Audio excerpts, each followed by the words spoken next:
Okay, so we're back here in Photoshop, and we just looked at the toolbar and been able to change the stacking order of the toolbar.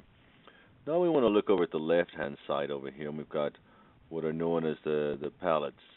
Now, over the years, Adobe has maneuvered and redesigned the palettes so much to the point where I think they might have actually overdone it. There's a lot of tools built in here and a lot of modifications that can be done. But for the simple part, always remember that to find a palette, you just simply go to Window, and there's a lot of different palettes listed here. Now, each one of those are going to be for a particular tool um, or set of tools. So if I wanted to work with 3D, I could open up the 3D palette, and it's going to have some options here. As I add 3D models to it, it'll add 3D models for me. If I go back up to Window and I click on 3D again, that palette will disappear.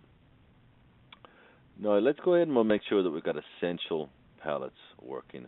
And I'm going to go to Workspace, do Essential, and it will pull in the more essential ones that we'll most always work with. Now, layers here we always work with, and I tend to want to bring that up closer to the top. So I'm going to just kind of click on that layers and bring it right to the top, and you'll see this blue bar. Once I see that blue bar, I'm going to let go, and it's going to move that stacking order of the layers for me.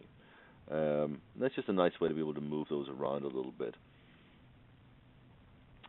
Another thing we can do is we can go up to Window, go to Workspace, and we'll look at another way to rearrange these. And we'll go to Basic, and it'll ask us, do you want to change this? And we'll tell it yes.